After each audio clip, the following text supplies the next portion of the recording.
Assalamualaikum warahmatullahi wabarakatuh. Apa kabar Ananda semua? Semoga selalu dalam keadaan sehat dan tetap semangat dalam mengikuti pembelajaran jarak jauh. Kembali lagi bersama saya Mutiara Rahmadani Putri dalam mata pelajaran fisika. Pada pertemuan hari ini kita akan membahas mengenai listrik statis. Nah, untuk tujuan pembelajaran kita hari ini yaitu diharapkan peserta didik mampu memahami pengertian muatan listrik dan yang kedua menentukan besarnya gaya listrik pada muatan yang segaris. Listrik statis. Nah, apa yang dimaksud dengan listrik statis? Listrik statis adalah kumpulan muatan-muatan listrik jumlah tertentu yang tetap atau statis, ketidakseimbangan muatan listrik di dalam maupun permukaan benda. Muatan listrik akan tetap ada sampai benda kehilangan dengan cara sebuah arus listrik melepaskan muatan listrik. Muatan listrik muncul karena adanya perpindahan elektron dari suatu benda ke benda yang lain. Listrik statis terjadi ketika benda-benda yang memiliki aliran listrik saling berpautan tanpa adanya sumber daya listrik, atau dengan kata lain benda tersebut dapat menghasilkan proton maupun elektron tanpa menggunakan elemen pembangkit energi listrik. Listrik statis dapat ditimbulkan oleh dua benda yang memiliki muatan listrik yang berbeda. Muatan listrik pada benda timbul karena adanya perpindahan elektron dari satu benda ke benda yang lain. Terdapat dua muatan listrik yaitu muatan positif dan muatan negatif. Selanjutnya, muatan listrik. Apa itu muatan listrik? Dan apa yang dimaksud dengan benda yang bermuatan?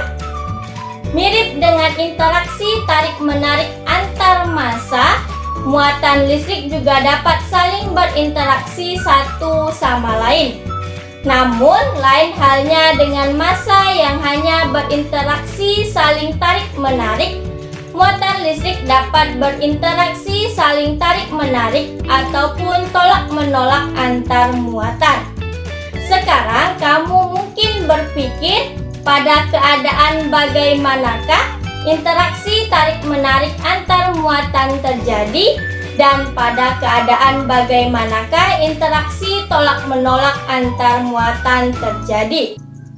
Tentu kamu mungkin pernah mendengar sisir plastik yang digosokkan pada rambut, kemudian didekatkan pada sobekan-sobekan kertas kecil dapat menarik sobekan-sobekan kertas tersebut. Bagaimana itu bisa terjadi?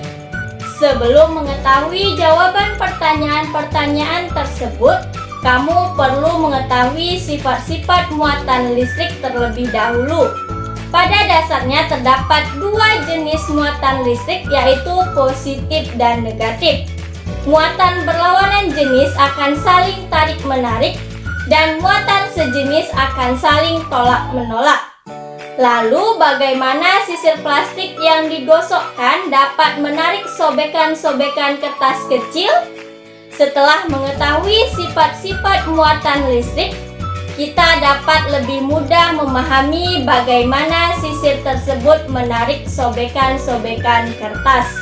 Perlu diketahui bahwa sebelum sisir digosokkan dengan rambut secara satu arah, sisir tidak bermuatan listrik, atau dalam artian netral atau jumlah muatan positif dan negatifnya sama. Sisir yang tidak bermuatan listrik tersebut belum bisa menarik sobekan-sobekan kertas. Namun setelah sisir digosokkan dengan rambut, muatan negatif pada sisir berpindah ke rambut sehingga muatan positif pada sisir lebih banyak daripada muatan negatifnya. Pada saat tersebut, sisir dapat dikatakan sebagai benda bermuatan listrik positif sehingga sisir dapat menarik sobekan-sobekan kertas. Lalu, mengapa sisir yang bermuatan listrik mampu menarik sobekan-sobekan kecil kertas yang tidak bermuatan? Secara umum, benda yang tidak dapat menghantarkan listrik dengan baik kita sebut sebagai isolator, seperti sobekan-sobekan kecil kertas yang tidak bermuatan atau disebut dengan netral, yang berarti bahwa muatan positif dan muatan negatifnya memiliki jumlah yang sama. Ketika benda bermuatan listrik, misalnya benda bermuatan listrik positif mendekati isolator tersebut, pusat muatan positif benda bermuatan listrik positif menarik pusat muatan negatif isolator, sehingga keduanya semakin mendekat. Sedangkan pusat muatan positif isolator didorong menjauhi pusat muatan positif benda bermuatan listrik positif. Namun, isolator tetaplah netral. Pada muatan-muatan positif benda bermuatan dengan muatan-muatan negatif isolator, terjadi interaksi tarik-menarik.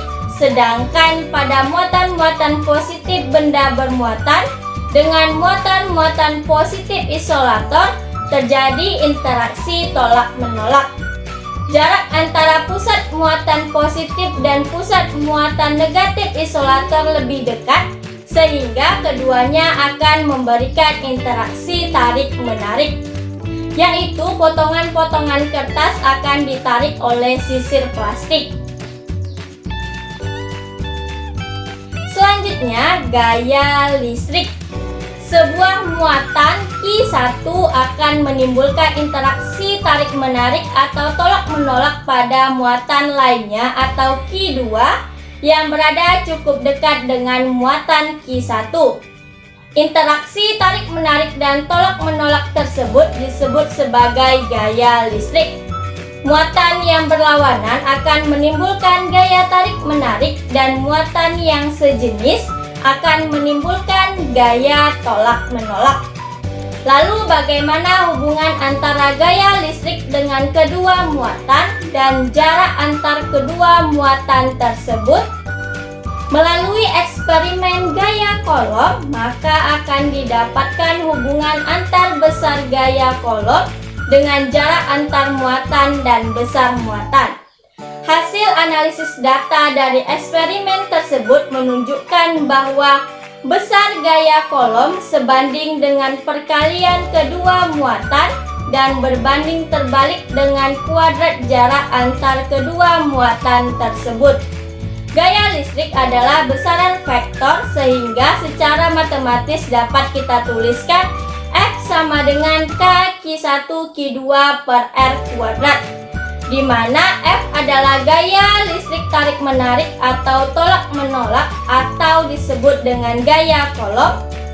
Q1, Q2 adalah muatan listrik pertama dan kedua, R adalah jarak antar kedua muatan, dan K adalah konstanta yang bernilai 9 kali 10 pangkat 9 Newton meter kuadrat per kolom kuadrat. Nah, untuk lebih memahami, perhatikan contoh soal berikut. 3 buah muatan A, B, dan C tersusun seperti pada gambar berikut. Jika QA sama dengan plus 1 mu kolom, QB sama dengan minus 2 mu kolom, QC sama dengan minus 4 mu kolom, dan K sama dengan 9 kali 10 pangkat 9 Newton meter kuadrat per kolom kuadrat, maka tentukan besar dan arah gaya kolom pada muatan B. Pada muatan B bekerja 2 buah gaya, yaitu hasil interaksi antar muatan A dan B, sebut saja FBA yang berarah ke kiri, dan hasil interaksi antar muatan B dan C sebut saja FBC yang berarah ke kanan. Ilustrasi seperti pada gambar berikut. Selanjutnya kita cari besar FBA dan FBC dengan persamaan FBA sama dengan KQB QA per RAB dikuadratkan. Selanjutnya kita masukkan nilai-nilainya, yaitu 9 kali 10 pangkat 9 dikali 2 kali 10 pangkat minus 6 dikali 10 pangkat minus 6 per 1 kuadrat, sehingga hasilnya 18 kali 10 pangkat minus 3 Newton.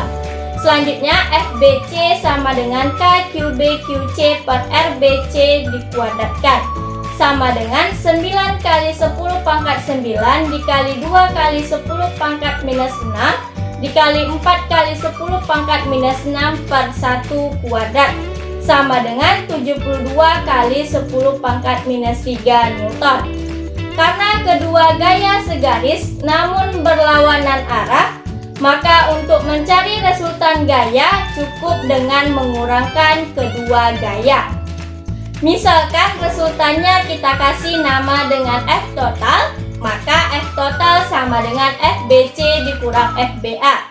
Selanjutnya kita masukkan nilai-nilainya, yaitu F total sama dengan 72 kali 10 pangkat minus 3 dikurang 18 kali 10 pangkat minus 3, sehingga hasilnya 54 kali 10 pangkat minus 3 Newton, dan arahnya sesuai dengan FBC, yaitu ke arah kanan. Sekian pembelajaran kita hari ini, semoga kamu dapat memahaminya dengan baik. Tetap patuhi protokol kesehatan